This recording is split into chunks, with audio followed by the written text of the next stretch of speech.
talamak na o sobrang dami na ang online sugal, mga bingo at iba-ibang mukha ng sugal. Kahit na simple lang yan, anumang uri yan, basta tumaya ka at pwede kang matalo at manalo, ang tawag dyan sugal. Isa yan sa dahilan bakit hindi tayo nakaipon.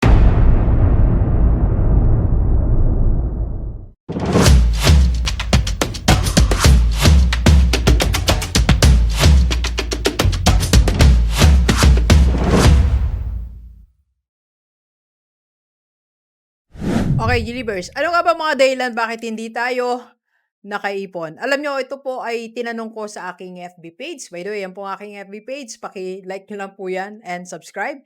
Like and subscribe and share. And meron din tayo isang FB page po, Rockstar Seminar and Coaching. And IMG Rockstar. So, yan po yung ating mga pages. Paki-like po lahat. Bisitahin natin. Marami po ako dyan mga videos na makakatulong sa atin. And of course, ang aking personal FB, nandiyan lang po. Lahat ng inquiries natin, IMG, Mutual Fund, and Kaiser, diyan lang po. Ako po ang sumasagot diyan. Okay? Alright, so, hindi tayo nakaipon last 2024 because of these reasons. Itinanong ko po yan at napakadami nilang sagot. Ito pong babanggitin ko, galing po sa inyo to. Sa mga nag-participate. Marami po salamat. Okay, so kaya daw po hindi tayo nakapag-ipon. Unang-una, ang dami daw po nating cravings. Yes, ang dami nating cravings. Gusto nating kumain ng ice cream, gusto nating kumain ng steak, gusto nating kumain ng lechon, gusto nating kumain ng ganitong dessert, ng ganitong tinapay, at minsan dinadayo pa talaga natin ang mga cravings natin. Gusto natin siyemprado may natutunaw at iba-ibang lugaw, iba-iba. Marami tayong cravings sa pagkain. At ang cravings na yan, unang-una, yun nga, dinadayo pa natin, gumagastos tayo ng pamasahe. Pangalawa, halos linggo-linggo talaga may cravings tayo. Pangatlo, hindi lang basta cravings, magastos na cravings. At pang-apat, hindi lang ikaw ang nagki-crave, pati ang mga barkada mo, pamilya mo nagki-crave, so madami kang ginagastusan. In other words, hindi na tayo nakaipon, hindi natin nahahalata yung weekly natin na dapat ay sobrang gastos na ipambili natin ng mga cravings natin. Okay lang may cravings tayo, pero paminsan-minsan lang siguro. Huwag araw-araw may cravings ka, okay? Pangalawa, dumami na ang ating mga barkada.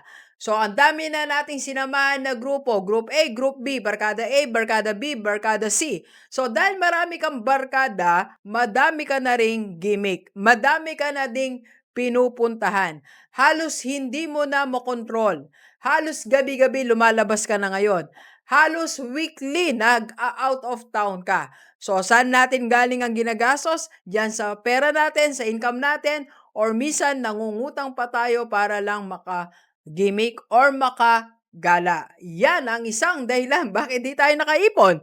And number 3, ito po, nagkaroon na tayo ng bisyo. Nagkaroon ka na ng bisyo.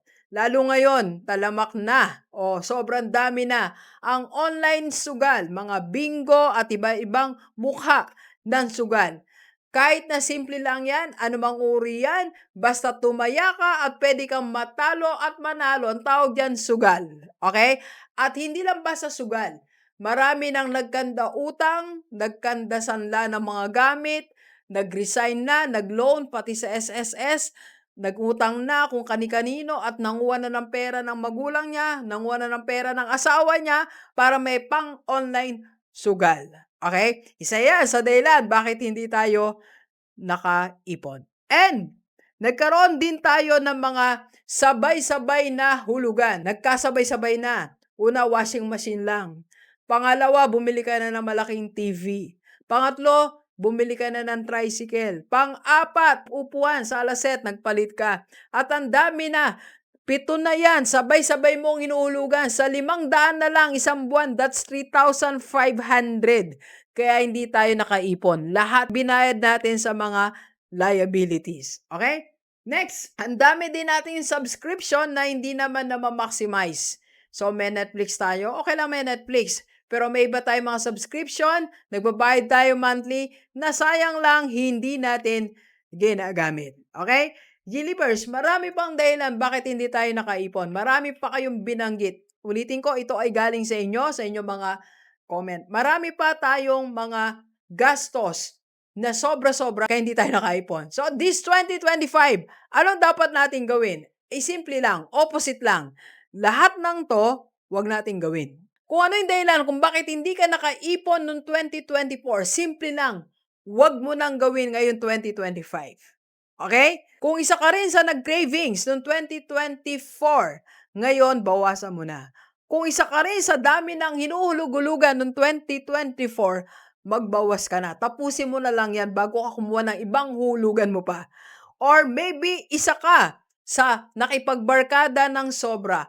This 2025, bawasan mo yung barkada mo. Or maybe isa ka sa naki-online sugal. Nakitaya-taya. Ngayon 2025, pigilan mo yung sarili mo. Dok, hindi ko na mapigilan, na-addict na ako. Magpa-pray ka, magpunta kay pastor or sa minister nyo, kung sino pwede magpa-pray sa'yo para umalis na yung nakasalakay na sugal sa'yo at maggawa ka ng mga activities para makaiwas ka sa sugal. Okay? Ang gawin mo, you can join our community, IMG Rockstar. Yung mga sobra mong time, dito mo na ilaan sa atin. Yung mga ginagastos mong pansugal, mag-register ka na sa ating community at mag-invest ka na sa mutual fund or mag-Kaiser ka na lang para may pakinabang ang pera natin. We can help you na makaipon, makapag-invest at magkaroon ng business sa ating community, IMG Rockstar. PM lang sa personal FB ni Doc at tatawagan kita agad-agad. Maraming salamat. Let's go, let's go. Kape po tayo, kape po.